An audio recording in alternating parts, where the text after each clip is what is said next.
welcome to the first episode of Coastal Conversations, where we celebrate the people and places that make the UK coastline so special.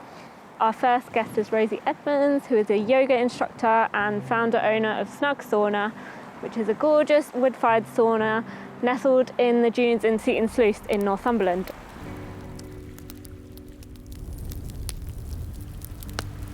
So Rosie, how have you ended up here? What brought me here? I grew up on the coast, but further down, like closer to Sunderland, and then I moved to the northeast, back to the northeast a few years ago. And yeah, just as soon as I got back here and got to the sea, I was like, what on earth have I been doing for so many years, not being here? And yeah, I still get that. I was saying to someone the other day, I still get that pinch me moment, like every day.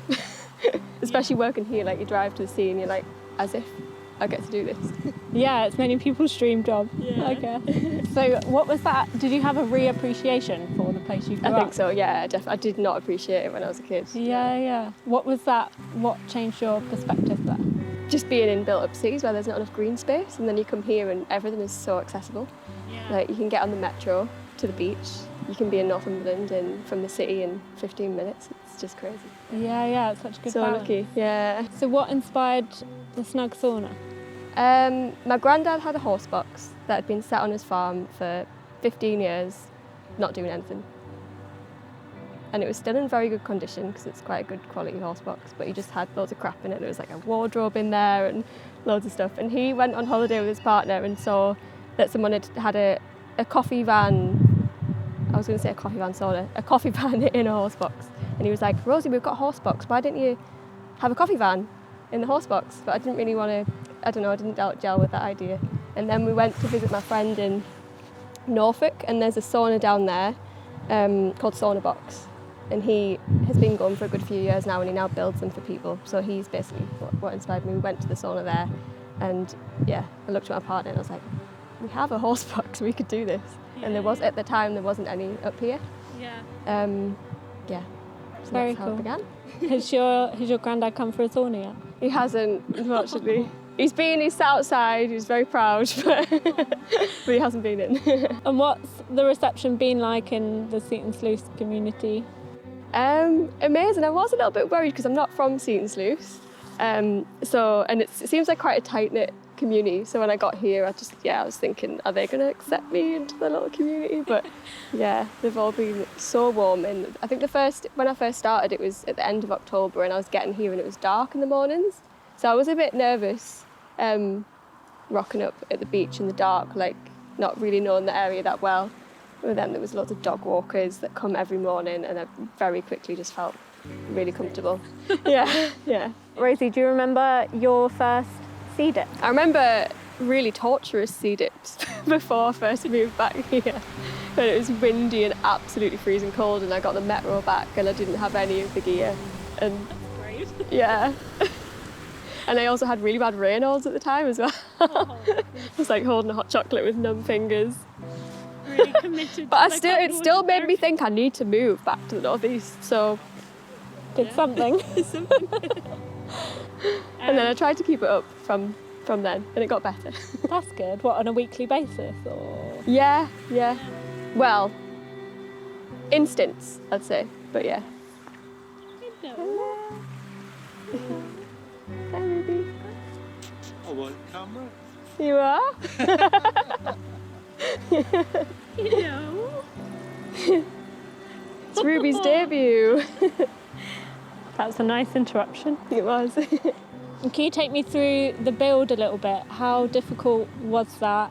Did you have any helping hands? What was your process? I think I'm one of those type of people that just has so many interests, and I just think that I can have a go at anything, but I'm not particularly good at any of those things.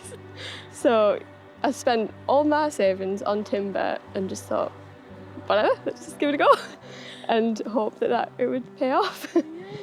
But a lot of help from my partner. Because I had the idea and I asked for advice of people that had saunas, bought all of the timber and the stove and everything to kit out. And then it just sat there in the barn for months and months. And yeah, because I just didn't have the confidence to actually start it. Yeah. So I think if I didn't have my partner push me to begin, then yeah, maybe who knows how long it would have taken. It would have happened, but it might have taken 10 years. Yeah. And my granddad as well, he was a big help. Yeah. That's a beautiful creation. So you must feel confident now that... Yeah. Even at the beginning, it's hard to know if it's going to take off or not. Yeah. Because I'm a little bit further out of the place that people would normally come as a day out. Yeah. But it's nice to see people visiting Seaton Sluice. Why do you think Seaton Sluice is such a great place? It's still reasonably built up. It feels like it's a retreat away from Newcastle and North Tyneside, the busyness of that, especially now as we get towards summer. It's really hard to park there. If I had a sauna at the beach, say in Long Sands or wherever, there'd be like hundreds of people on the beach, so it wouldn't feel as peaceful. Yeah, but you don't have to travel too far. So I get a lot of people from Newcastle and Whitley Bay that come here, and it feels like, yeah, you get that feeling like you're in Northumberland, which you are, but you don't have to go too far into the hills. Yeah. And how do you entertain yourself while your guests are saunering? Yeah, loads of people walk past and they're like, do you not get bored sat here? But I mean, I don't know what they do all day, but I'm at the beach. Yeah. It's brutal when it's raining, but yeah, I've learnt to knit while I've been sat outside the sauna, which is good. Very cool. What are you knitting at the moment? I'm knitting a little neck tie thing for a friend. So have you noticed any changes in people after just one sauna, or have you got any memorable stories from people that have visited? Yeah, it's actually so lovely to see at the end of a session, like if people arrive, especially in a community one, and they feel a bit apprehensive, they might not know, if they've came alone, they don't know people there and they don't really know what to expect. And then once they've been in the sauna for 10 or so minutes and they've softened and they've warmed up, I think that generally puts people at ease anyway, because it eases your muscles and it makes you drop inwards because you've got to focus on your breathing because it's very hot in there. And then once people have softened, then they can chat, and I think there's something about being in somewhere that's like slightly dark and you're not directly looking at each other because the way the benches are laid out. Like when you're in a car, and sometimes you have like the best conversations when you're in a car and you're not like directly looking at someone. You seem to open up and have really good conversations, and that's quite nice thing to experience. Yeah, so that's happened with complete strangers. Yeah, and people have exchanged numbers, and then people recognise each other from the sauna as well sometimes. Or they'll be like, I'm coming next week, I'll see you there. Oh, that's nice. Yeah. That's so nice.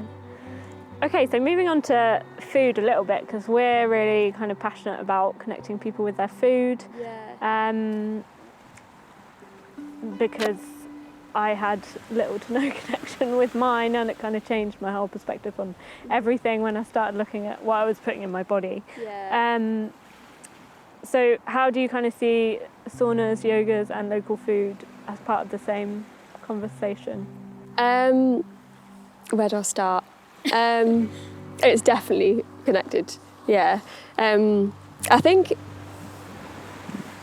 when you start to connect to your body in general, whichever one is first, whether it's with food or running or going to the sauna, you then start to think about how you could also incorporate it in other ways in your life. And I think also like living by the sea, that and having a business by the sea as well, you start to really care about the environment that you're in, and that actions made by us can affect our food system as well. So yeah, just heightens that level of awareness. Yeah. Like I come down here in the morning, and once I've set up and had my breakfast and stuff, I've still got some time while the stove's heating, so I end up litter picking. It's just things like that when you start to get connected to somewhere. Yeah, because I guess you have a sense of pride over the area. Yeah, now you're like, as this well. is kind of my turf. It feels like it's my home now. Yeah. So with that comes responsibility. Yeah, I think maybe people are more disconnected to their food and where it comes from now, because people are travelling like everywhere. There's so many options, and yeah, people are just bombarded by so many different things to do and see that they're not like grounded in their place. Yeah, yeah. What would you say to someone who's coming to the sauna for the first time that might be a bit apprehensive about the experience or never done it before? That you're going to be amongst a really warm, welcoming community, and you don't have to get in the sea. It's an option, it's just there. It's even sometimes nice to, well, just to know that there's no pressure. There's not a timer in there either, which I think is quite a good thing, because I've noticed that people like really fixate on how long they stay in for. So it's really just about listening to your body and doing what feels best for you and not feeling pressured by anybody else to do something that makes you feel uncomfortable. It's great to test yourself and go past your comfort level sometimes, but yeah, especially women, I think we deal with heat in a different way to men, and depending on our cycles, we might feel differently at different points in the month. So sometimes the heat might feel incredible, other times we might need less of it, and with the sea as well. So just listening to that and just doing what feels best for you. Yeah, nice. And you're always here, aren't you? I'm always here. Yeah, I'll always be outside to answer any questions and look after people. Yeah.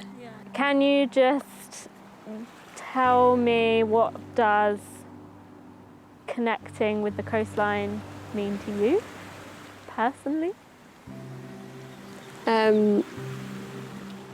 It makes me feel at ease and quite free.